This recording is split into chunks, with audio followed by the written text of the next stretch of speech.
Alright, if you've been looking for a way to set up your phone or your tablet to act as a remote control for your Dragon Box or for your Digistream, your smart media device, then this video is for you. So I'm going to show you real quick how I did it, what I used. I'm on an Android. The tablet and the phone that I'm using is an Android. So for those of you who are using an iPad or an iPhone, it's going to be slightly different, but what I'm going to try to show it to you in a way that'll cover most of what you're going to do for any of the other devices. Okay. All right. So real quick, what you're going to do, first off, it's really simple. You're going to go where it says XBMC right in there. Okay.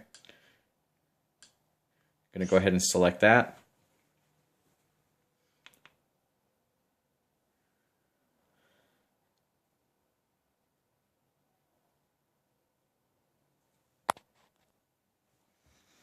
Okay, so once you're in here, next thing you're going to do is you're going to scroll all the way over to the right where it says Systems,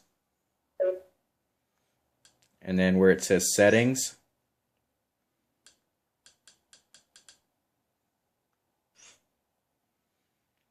Alright, and then where it says Settings, you're going to go ahead and come down here to Web Server, and you're going to make sure where it says in this top right hand, allow control of XBMC via HTTP, you want to make sure that that button is blue, so that way it's highlighted and selected, not grayed out.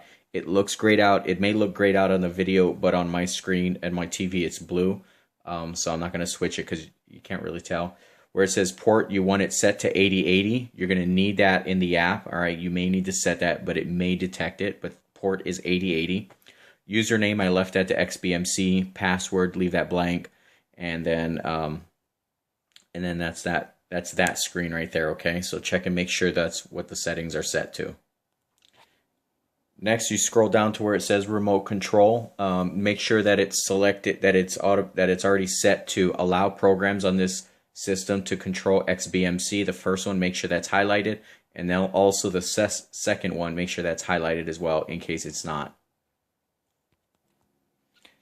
And you're going to go ahead and back out. And then instead of settings, you'll scroll all the way over to system info this time. All right. And then scroll down to where it says network. And you'll see there that it says MAC address, IP address, subnet, gateway. You're going to be needing some of these. Okay. For the one I'm going to show you today, all you're going to need is IP address. It should look like 192.168 da da da da da point something. Okay. Most likely yours will look just like that. And so that should be the only thing you need. If you use a different app other than the one I'm going to show you today, then you may need something else. Okay, the one I'm going to show you is called Yahtzee. We'll get to that in a second.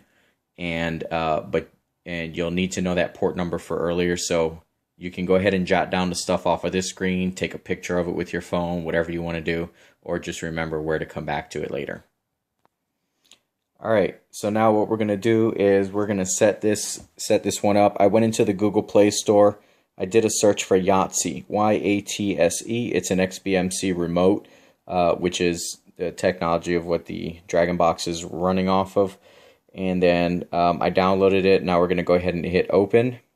Now I've already got it installed, so it's going to be slightly different. Okay, I'm going to have to show you a few things, but basically one of the things is it's going to automatically prompt you and walk you through the setup. It's really simple. It didn't ask for username, password, email, setting up all that stuff within the account, but I'll show you for the most part what's going to happen. All right, we're going to go in here to manage. All right, so what's going to happen is I'm going to go ahead and delete the remote that's already set up in here that I've got. Yes, I'm sure, delete it. Okay. Now, what's going to happen is once you install this app, it's going to most likely prompt you with a screen that says Add Host, and you're going to select the top one that says XBMC Kodi, Add a running host. So it says Detected Host. It automatically detected it. Okay, I'm going to see if I can get that to. Let's see, will it adjust and focus? All right, almost got it. Anyways, it's saying it's reading it. XBMC, a local host, 192.168.1.104. So it read it, and then the port is 8080. it automatically read it because that's what it's supposed to be set to. Now, if it doesn't automatically detect it and you're going to go ahead and install manually, then that screen that I told you that you needed to write down the information or take a snapshot, that one right there, that's where you're going to get this information from. Okay, so I'm going to go ahead and select it because yes, it detected the one I wanted. If you're manually typing the stuff in, this is what it looks like. This is what it looks like blurry. See if I can get it to adjust. No, it's not cooperating. All right. And then at the bottom, you would hit Add Host.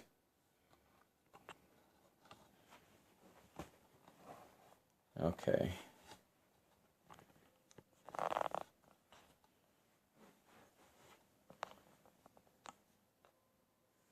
All right, and now it says congratulations. And then right here where it says finish, and it's already added. Okay, so I'm going to hit this at the top. I want to go back here to the media center. Okay, so this little side menu should open up. If not, you just hit this menu button at the top. It'll pop it right open, just like that. And then you want to start looking. So you can use this to go ahead and start doing your searches, right? So right there where it says add-ons, you want to hit add-ons, and then it's going to search. And then you'll be able to see everything here. So like, for example, Genesis is really popular. Here's Genesis. You hit Genesis. Latest movies.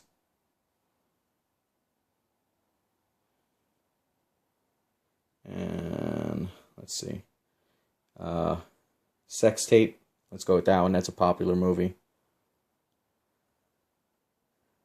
All right. Now, there's nothing prompting up on this screen, but something popped up on the TV, so I'm going to show this to you real quick.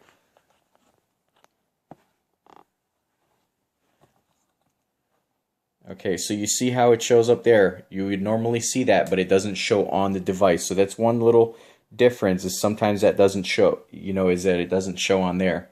So what you're going to do at this point is you want to go ahead and select that first one or the second one or whichever one. So let's say you want to select that first one.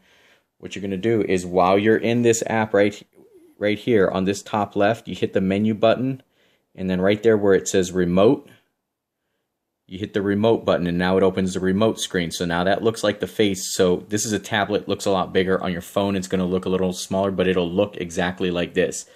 You turn it sideways, and it adjusts, so how it looks a little bit. All right, funky little thing here. Looks kind of cool though. And then if you wanted to, if I start hitting this down button, you see it starts going up and down. And then we hit the select button. Give it a moment to queue up. All right, so there it is. It started playing. So one of the things I want to point out is, let me turn on the volume on this real quick so we don't drown it out.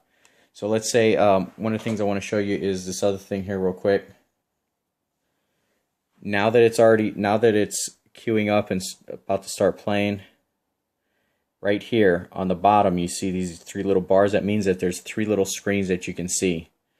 So if we just go ahead and swipe the screen to the left or to the right, now you can see some additional controls. So if I wanted to skip right to, 9-minute mark, halfway into the movie, towards the end, because I wanted to pick up where I left off, you don't have to hit that fast forward button, okay? You can just skip to right ever where you want it to go.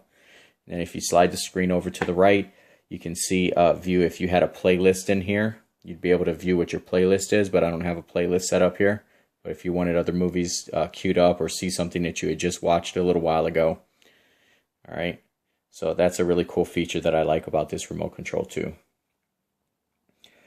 While you're doing this, this button right here at the top where it says keyboard, while you're searching, if you don't have a keyboard, you go ahead and hit that button at the top and it pops up the keyboard at the bottom. So let's say you were doing a search and not scrolling through, type it in, boom, boom, boom, and then hit the button at the top, pops it right back down. Okay? All right, guys. Thanks for watching. If you have any questions, go ahead and hit me up in the comments. If there's any updates, I'm going to go ahead and put it in the description section right below, or just hit me up in the comments.